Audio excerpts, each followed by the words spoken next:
the 20th century, that was the first big push for women when the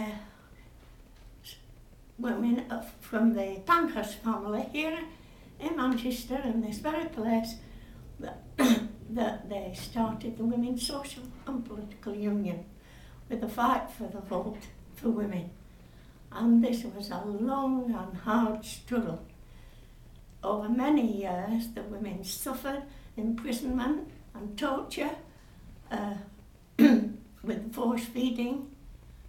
And it wasn't until 1928 when universal suffrage was brought in.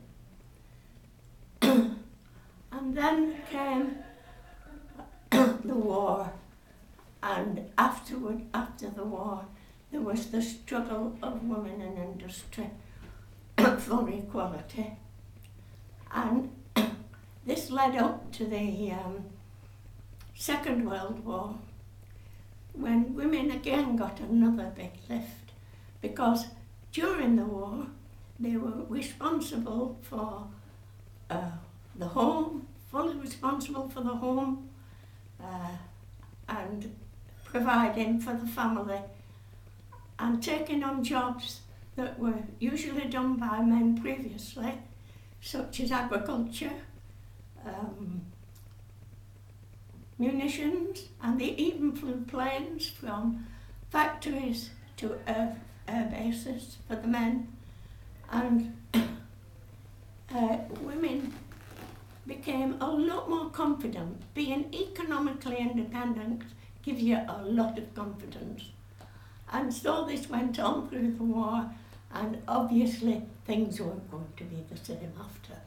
And in 1952 there was an organisation set up in Britain called the National Assembly of Women, and it had branches throughout the country. And it was for peace and a better life for women and children. And it was very successful, and it was affiliated to an international women's organisation called the Women's International Democratic Federation. And through being affiliated there, it brought women from over 150 countries together, learning the struggles of women all over the world.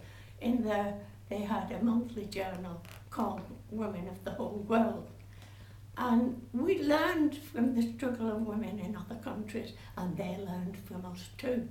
Never more so than from the women at Greenham Common, who set up, travelled from Wales and set up camp outside the American Air Force Base at Greenham Common against the stationing of nuclear weapons in the country, at Greenham.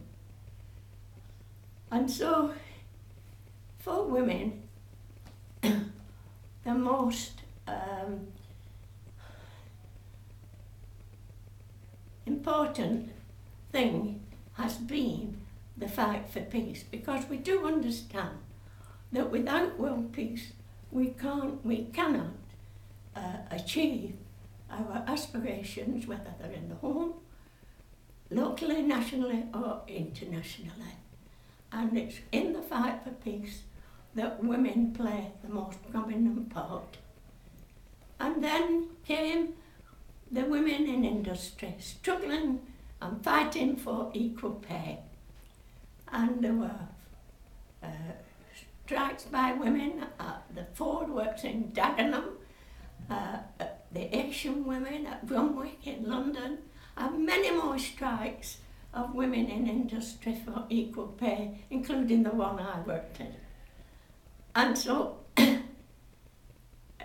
eventually we got equal pay on the statute book. A law was passed in this country for equal pay.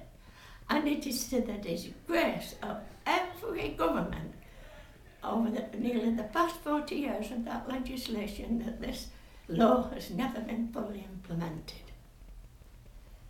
And so, really, there is nothing more politicising than being in struggle.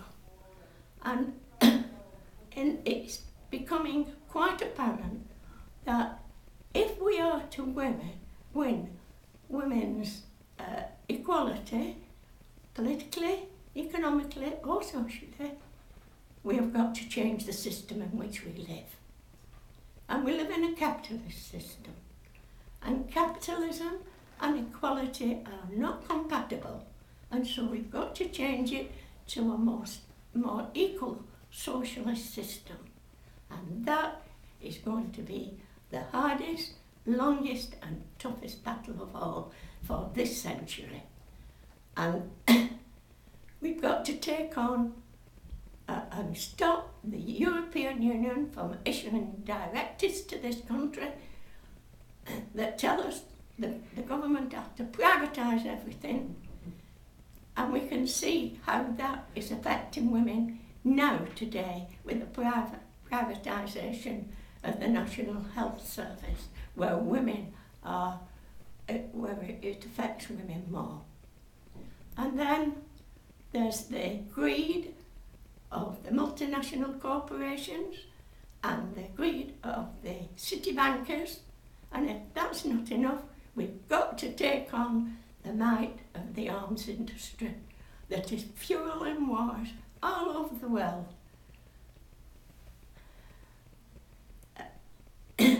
And taking the money that should be spent, the billions that should be spent on making a better life for everybody.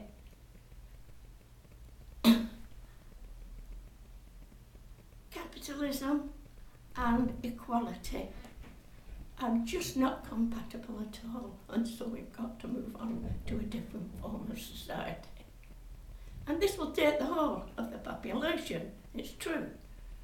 But for women, we've got to take the step of equal pay in this century further and get equal pay for work of equal value. And the value of women has to be taken into consideration.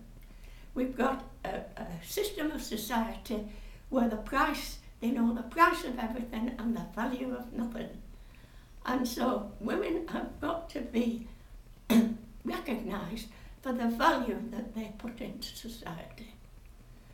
And we cannot wait for the law or a change of heart in the majority of the men in the country. We've got to do it for ourselves.